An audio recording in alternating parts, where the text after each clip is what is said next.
there was that one place I always thought about, and I just wanted to be there with you. The place that no eye has ever seen, the place that no heart has ever perceived. I had a great feeling inside of me. Nah, di sini saya memiliki sebuah kode HTML dengan menggunakan inline CSS. Dan di sini saya akan mengubahnya menjadi internal CSS dan external CSS. Sebelumnya kita harus menyiapkan file dengan adanya sebuah foto. Lalu sebelum kita rubah, kita harus tahu terlebih dahulu apa itu inline CSS, internal CSS, dan external CSS.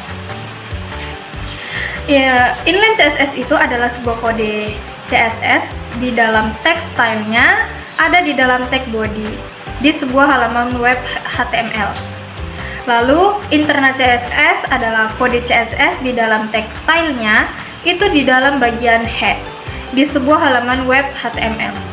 Sedangkan external CSS dia berbeda dari inline CSS dan external CSS. Dikarenakan di external CSS ini terpisah yang dihubungkan ke dalam halaman web HTML.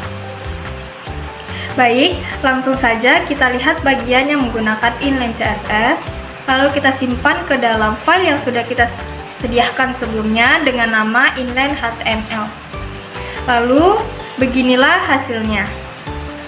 Lanjut ke bagian CSS, internal CSS. Tadi kan jika internal CSS itu bagian tag stylenya itu di bagian tag head. Jadi seperti ini. Dan kenapa di sini ada container? Dikarenakan ini dapat mengolah elemen lain dalam satu web.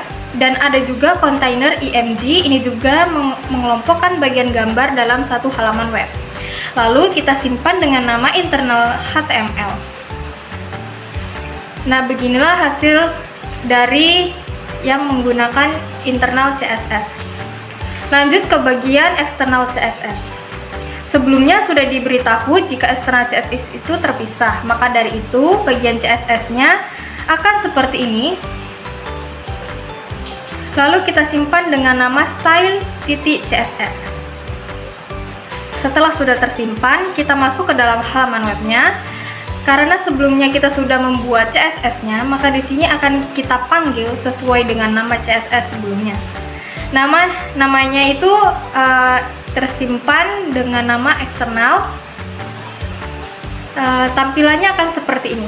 Nah, di ketiga tampilannya akan sama, namun yang membedakannya hanyalah metode yang kita gunakan, yaitu menggunakan inline CSS, internal CSS, dan external CSS.